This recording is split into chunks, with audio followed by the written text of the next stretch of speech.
muito importante aqui, agora só reforçando o que eu já comentei no vídeo passado, né? A ordem que a gente especifica as transformações, ela importa, né? Então, se eu quero que uma translação seja aplicada primeiro, e em seguida uma rotação, em seguida uma escala, né? Eu tenho que especificar essas transformações em uma ordem específica, tá? Existem duas formas de especificar as transformações. Uma que a gente chama de pré-multiplicação e uma que a gente chama de pós-multiplicação, tá? Então, se eu tiver especificado essa sequência M3, M2, M1 de transformações, tá? Se eu estiver trabalhando com pré-multiplicação, as operações são aplicadas da esquerda para a direita.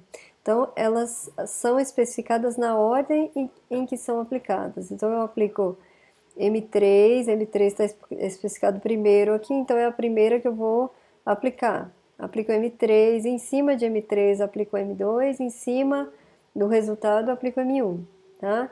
Então a ordem é essa, primeiro M3, depois M2, depois M1, tá? Essa é a pré-multiplicação.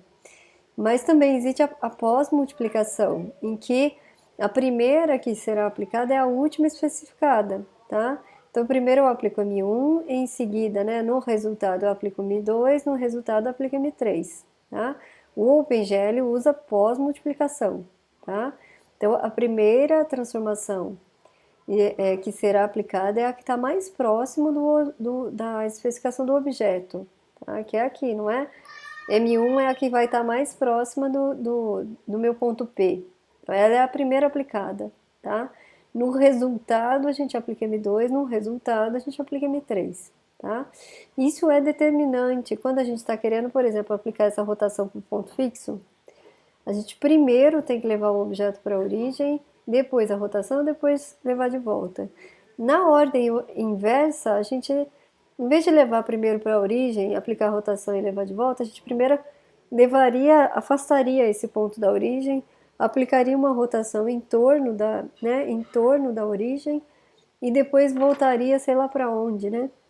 O resultado é completamente diferente, tá?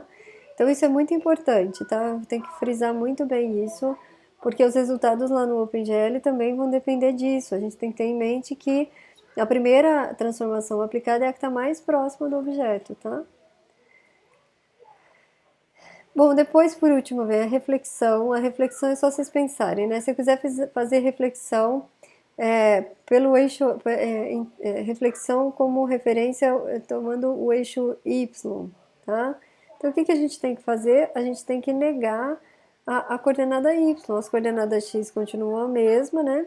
Então, se a gente quiser espelhar esse objeto em torno de X, a coordenada X continua a mesma, a gente só vai mudar o sinal da coordenada Y, tá? Então, essa daqui é a reflexão, né, em torno do eixo X, tá? A reflexão em torno do eixo Y, a gente nega só a coordenada de X, a reflexão em torno da origem, a gente nega X e nega Y, tá? Então, essa é a reflexão. É a última transformação que eu vou comentar com vocês, tá bom?